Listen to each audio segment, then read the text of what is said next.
नमस्कार, AB star news देख रहे हैं आप और अपना यूपी लेकर हाजिर हूं मैं आपके साथ सोहन सिंह।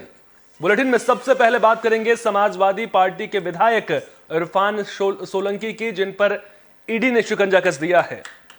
तो जेल में बंद कानपुर से समाजवादी पार्टी के विधायक इरफान सोलंकी पर ईडी ने शिकंजा कस दिया है। ईडी ने समाजवादी पार्टी विधायक इरफान सोलंकी के आवास पर छापा मारा, साथ ही उनके रिश्तेदारों के घर पर भी ईडी की टीम छापेमारी करने पहुंची।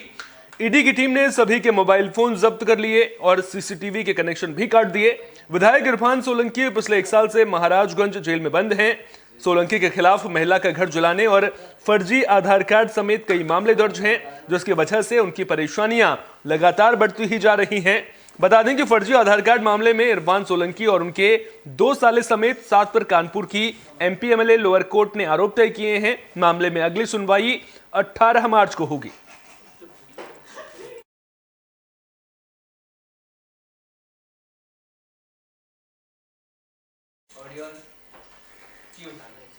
फिल्म अभिनेत्री और रामपुर से पूर्व सांसद जया प्रदा आखिरकार कोर्ट में पेश हुई हैं।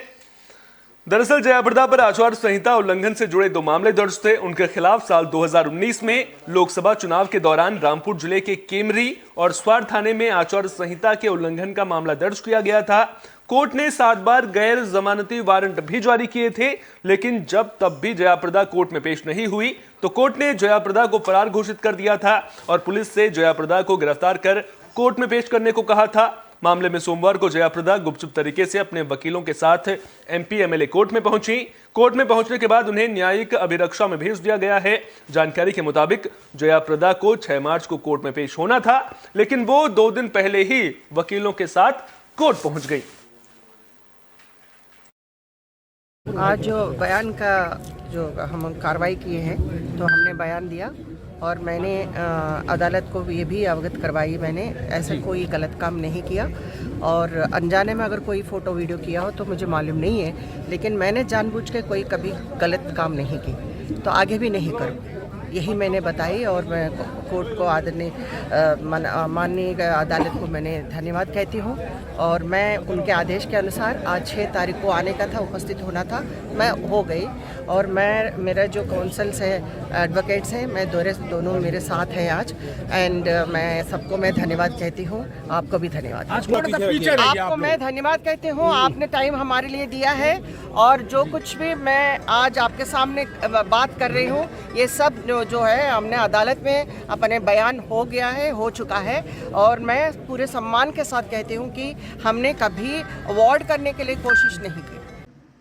आज मशहूर फिल्म अभिनेत्री जया प्रदा और के 2 मामले माननीय न्यायालय में विचाराधीन थे। एक मामला थाना कैमरी का था, एक थाना स्वार का था। ये दिनांक 4/3/2024 को माननीय न्यायालय में उपस्थित हुई थी। इनके कोर्ट ने NW और 82 की कार्रवाई इनके खिलाफ कर दी थी दोनों मुकदमों में। इस संबंध में 4 तारीख को आई थी, जिसमें कोर्ट ने आज की तारीख नियत की थी दोनों फाइलों में। तो आज जो स्वार वाला मामला था, ये आचार संहिता से संबंधित मामला था। इसमें इन्होंने सांसद रहते हुए लोकसभा प्रत्याशी थी उस समय, तो सड़क का उद्घाटन इन्होंने कर दिया था। तो उस सड़क के उद्घाटन के संबंध में इनके ऊपर मुकदमा दर्ज हुआ था। तो उसमें मुकदमा दर्ज होने के बाद मुकदमा चला कोर्ट में और आज इनके बयान कोर्ट में 313 होने थे, तो 313 दर्ज कराने ये माननीय न्यायालय में उपस्थित हुई थी। आज जो बयान का जो हम कार्रवाई किए हैं, तो हमने बयान दिया और मैंने बुलेटिन में बात तो पीलीभीत की, जहां गन्ना कृषक कॉलेज के प्राचार्य मुश्किल में घिरते हुए नजर आ रहे हैं। दरअसल प्राचार्य पर नियुक्तियों समेत भ्रष्टाचार के आरोप लगे हैं। अब मामले को लेकर सांसद वरुण गांधी ने सीएम योगी आदित्यनाथ को चिट्ठी लिखी है और प्राचार्य को सस्पेंड करने की मांग की है। वरुण गांधी का कहना है कि राजनीतिक संरक्षण के चलते पहले जो शिकायत दर्ज की गई थी उस पर जांच नहीं हुई थी। आरोप है कि प्राचार्य अनुचित उद्देश्यों को पूरा करने के लिए मनमाने तरीके से कॉलेज के पैसे को ठिकाने लगा रहे हैं।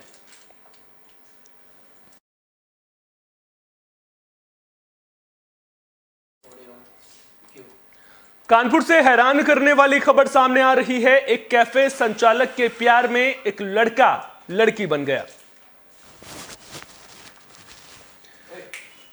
तो कानपुर से ये हैरान करने वाली खबर सामने आ रही है। एक कैफे संचालक के प्यार में पागल फैशन डिजाइनर लड़के ने लाखों रुपए खर्च कर अपना जेंडर ही चेंज करवा दिया। युवक सर्जरी के बाद दीप से दीपा बन गया, लेकिन जब उसे प्यार में धोखा मिला तो पहले उसने इंदौर के विजयनगर थाने में कैफे संचालक के खिलाफ गंभीर धाराओं में केस दर्ज कराया और फिर कैफे संचालक के घर के बाहर खड़ी कार में पेट्रोल डालकर आग लगा दी। मामला कानपुर के चौकेरी थाना इलाके के श्यामनगर का है। जांच में पता चला है कि वैभव शुक्ला की फैशन डिजाइनर दीप से सोशल मीडिया प्लेटफॉर्म के जरिए दोस्ती हुई, जिसके बाद दोनों का प्यार परवान चढ़ने लगा और कैफे संचालक ने उससे शादी का वादा भी किया। दीप ने कैफे संचालक के प्यार में अपना जेंडर भी चेंज करवा दिया, लेकिन बाद में दोनों के बीच सब कुछ बदल गया। फिलहाल पुलिस ने कार जुलाने के मामले में दीप उर्फ दीपा और उसके साथ रोहन यादव को गिरफ्तार कर लिया है। दीपा ने कैफे संचालक के खिलाफ भी कार्रवाई की मांग की है। ये चकेरी थाना क्षेत्र में एक अर्टिगा गाड़ी अपने घर के अंदर खड़ी हुई थी और कुछ लोग जो है वो घर के अंदर आते हैं और गाड़ी में जो है वो आग लगा करके भाग जाते हैं। इस पे एक तहरीर दी गई थी और एक मुकदमा जो है वो थाना चकेरी में लिखाया गया था। अभियोग पंजीकृत होने के बाद इसकी इन्वेस्टिगेशन की गई तो ये निकल करके आया कि एक विभव शुक्ला नाम का लड़का है और ये जो है जो गाड़ी के ओनर है उनका बेटा है और इसी का एक मित्र है जिसका नाम दीप है जो इंदौर का रहने वाला है। ये दोनों बहुत अच्छे फ्रेंड थे और इंस्टाग्राम के माध्यम से ये मिले थे और इनके जो है वो सेक्सुअल रिलेशंस थे। विभव शुक्ला के द्वारा दीप को ये कहा गया था कि जो है वो आप अपना जेंडर चेंज करा लीजिए तो मैं शादी कर लूंगा। इस पे दीप ने अपना जेंडर जो है चेंज कराया और विभव शुक्ला ने शादी करने से इनकार कर दिया था। इस पे एक मुकदमा इंदौर में भी जो है शायद दीप ने लिखवाया है, उसकी भी तफ्तीश चल रही है। तो ये दीप जो लड़का है वो जो वर्तमान में अभी लड़की बन चुका है वो अपने एक मित्र के साथ आया था और किसी माध्यम से इसने जो है विभव का मकान नंबर और डिटेल पता की और फिर आकर के रात में इसने उसकी गाड़ी में जो है वो आग लगा दी। इसमें विभव किसानों पर मौसम की मार पड़ी है। आपको बता दें कि भारी बारिश और ओलावृष्टि की वजह से किसानों की फसल खराब हो गई है। अब किसान मुआवजे की मांग कर रहे हैं। मुआवजे की मांग को लेकर किसान कलेक्ट्रेट पहुंचे और जोरदार प्रदर्शन भी किया। इस दौरान पूर्व केंद्रीय मंत्री प्रदीप जैन आदित्य ने भी किसानों का समर्थन किया है। उन्होंने कहा कि किसानों की बर्बाद हुई फसल का मुआवजा किसानों को मिलना चाहिए। उन्होंने बताया कि डीएम ने आश्वासन दिया है कि अधिकारी मौके पर सर्वे करने के बाद किसानों को मुआवजा देने का काम करें। हमारे यहाँ सर ओलावृष्टि हुई है। ओलावृष्टि के कारण हम लोगों किसानों की सारी फसलें 100 में 100% खराब हो चुकी है और हमारे यहाँ ना कोई परीक्षण करने के लिए कोई भी नहीं गया अधिकारी, केवल लेखपाल जी गए थे। तो जो है सर उनकी बात सरकार ने अथवा मानी हो या ना मानी हो ये तो मुझको पता नहीं है। अब सुनबे तरह आया है कि सरकार जो है किसानों को 25 या 30% यानी मुआवजा देने के लिए सोच रही है। तो सर हम लोगों को किसी कारण जानकारी हुई, हम लोगों ने कहा हमारा 100% नुकसान हुआ, हमको 30% 25% क्यों दे रहे? ये देना है तो हमको पूरा दीजिए, नहीं देना है तो हमें आपका 30% भी नहीं चाहिए। हम लोग तो अपना जीवन यापन मजदूरी करके कुछ किसी भी कारण कुछ ना कुछ तो हमको करना पड़ेगा, हम अपनी कर लेंगे सर। पूरे जिले के अंदर जो ओलावृष्टि हुई है उससे पूरे किसानों की छाती फट गई, बर्बाद हो गया। पूरे साल भर की मेहनत से ये रबी की फसल से लोगों का घर चलता है, 2 साल का इनका बजट बिगड़ गया और अधिकारी एक कमरे में बैठ के पूरा परीक्षण कर रहे। जिलाधिकारी जी ने आश्वासन दिया कि एसडीएम आज शाम के 5 बजे तक पहुंचेंगे, एक एक खेत का सर्वे करेंगे और जो 100% मुआवजा है वो मुआवजा कनौरा, खिसनी खुर्द, खिसनी बुजुर्ग और जितने मगरपुर का जो हिस्सा है उन सबको मिलेगा। इसके अलावा कोई वसूली नहीं की जाएगी। हम लोगों की ये मांग है कि 50,000 रुपए हेक्टेयर किसानों के खाते में मिलना चाहिए। ये नहीं हो कि किसान किसी से खैरात या भीख नहीं मांग रहे कि हमें 2,000 और 5,000 रुपए अकाउंट में डाल दो। अगर इनके अकाउंट में पैसे नहीं पहुंचे, आज तो ये किसान जा रहे, कल आएंगे तो फिर वापस जाने के लिए नहीं आएंगे। जब तक बैठेंगे जब तक खातों में 50,000 रुपए। कन्नौज में बदमाश बेखौफ नजर आ रहे हैं। पिता और पुत्र पर जानलेवा हमले का मामला सामने आया है। मामला तिरवा कोतवाली इलाके के ईश्वर नदी पुल का है, जहां हमलावरों ने पिता पुत्र पर हमला कर दिया। हमलावरों ने पिता को गोली मार दी और वहीं बेटे के साथ भी मारपीट की। दोनों को गंभीर हालत में मेडिकल कॉलेज से कानपुर रेफर कर दिया गया है। जानकारी के मुताबिक पिता पुत्र प्रेम प्रसंग से जुड़े एक मामले में समझौता करने जा रहे थे। उस घटना के बाद एसपी ने मौके का मुआयना किया। पुलिस ने मामले की जांच शुरू कर दी है।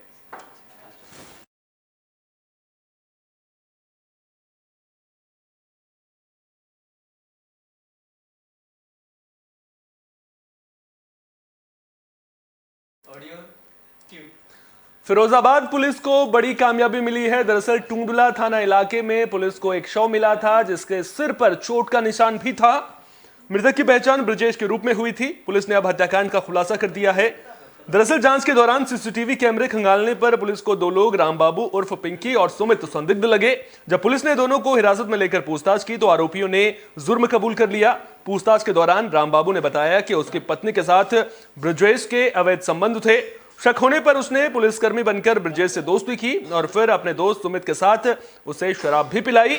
और बातों बातों में जब ब्रजेश ने अवैध संबंधों के बारे में बताया तो उसने लोहे की रॉड से ब्रजेश के सिर पर वार कर दिया, जिससे ब्रजेश की मौत हो गई।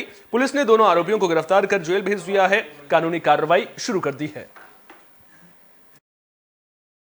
25 फरवरी को थाना टुंडला में एक हत्या का मुकदमा पंजीकृत हुआ था, जिसमें एक ब्रजेश नामक व्यक्ति जो खगरई नाके का रहने वाला था, उसकी सिर पर प्रहार करके हत्या की गई थी। इस मुकदमे की विवेचना एसएचओ टुंडला द्वारा की गई। वरिष्ठ पुलिस अधीक्षक महोदय द्वारा इसमें 3 टीमों का गठन भी किया गया। इसमें सर्विलांस की टीम ने भी अपना वहां से बीटीएस उठा करके काम किया। उसके बाद इसमें सीसीटीवी फुटेज कलेक्शन के लिए 3 टीमें बनाई गई। तीनों टीमों ने इसमें बहुत ही काम किया। उसके बाद करीब 50 जगहों स्थानों के सीसीटीवी फुटेज कलेक्ट किए। उसके उपरांत तो उसमें जो इसमें आरोपी थे उनके कुछ फुटेज हमें प्राप्त हुए। फुटेज के आधार पर कुछ हमें उनके फोटो क्लियर मिले। उसके बाद पूरी टीम ने उसे कनेक्ट किया। कनेक्ट करने के बाद इसमें नाम प्रकाश में आया, एक राम बाबू है, दूसरा है सुमित बघेल। ये दोनों हरदासपुर नाके के रहने वाले हैं। 25 फरवरी फिरोजाबाद से सड़क हादसे की खबर है। दरअसल शिव भक्तों से भरे एक टेंपो में ट्रक ने टक्कर मार दी। हादसे में टेंपो चालक समेत 3 लोगों के घायल होने की खबर है। जानकारी के मुताबिक शिव भक्त कांवड़ लेने टेंपो से सोरों जा रहे थे। घायल लोगों को इलाज के लिए संयुक्त चिकित्सालय में भर्ती किया गया है। जानकारी के मुताबिक महाशिवरात्रि के मौके पर शिव भक्त भगवान शिव का गंगाजल से अभिषेक करने के लिए गंगाजल लेने सोरों जा रहे थे। इसी दौरान जोसराना थाना इलाके में उतरारा के पास ट्रक ने टेंपो में जोरदार टक्कर मार दी। हादसे में घायल लोगों को अस्पताल में इलाज के लिए भर्ती करा दिया गया है। देखिए, अभी एटा रोड पर थाना जोसराना क्षेत्र में शाम के समय अभी से कुछ देर पहले एक ट्रक में और ऑटो में एक्सीडेंट हुआ है। उसमें 3 लोग घायल हैं। तत्काल हम लोगों ने पहुंचा दिया है। उन लोगों के पैर में थोड़ी चोट है और उनका इलाज यहाँ हो रहा है। अभी हमारी डॉक्टर साहब से बात हुई। उन्होंने यहाँ से जनपद का जो अस्पताल है वहाँ के लिए भेज दिया है और वहाँ हम लोग इनकी पूरी व्यवस्था करा रहे हैं। बताया जा रहा है सभी लोग सोरों कांवड़ लेने जा रहे थे। नहीं, इसके बारे में चूँकि अभी तो सब लोग नॉर्मल दिख रहे हैं, पता नहीं किस काम से कहाँ जा रहे थे, ये तो बताएंगे। उनके परिजनों से बात की जाएगी। कांवड़ लेके आ रहे थे सोरों से और ट्रक वाले ने टक्कर मारी है। 3 लोग घायल हैं। किस घटना है? ये नूरपुर पे। किस में थे ये लोग? ये टेम्पो में। कितने लोग घायल हैं? 3 लोग घायल हैं और 5 लोग गाफिल हैं। 3 लोग ज़्यादा घायल है, 5 लोगों ने की चोट है। देखिए, अभी एटा रोड पर थाना जोसराना ग्रेटर नोएडा की गौर सिटी सोसाइटी में आग लगने का मामला सामने आया है। जानकारी के मुताबिक सोसाइटी के 2 फ्लैट में आग लगी है, जिसके बाद फ्लैट में रह रहे परिवार को बाहर निकाला गया। मामले की जानकारी मिलने पर दमकल विभाग की गाड़ियां मौके पर पहुंची, जिसके बाद आग पर काबू पा लिया गया। फ्लैट्स में आग कैसे लगी, फिलहाल इसका खुलासा नहीं हो सका है।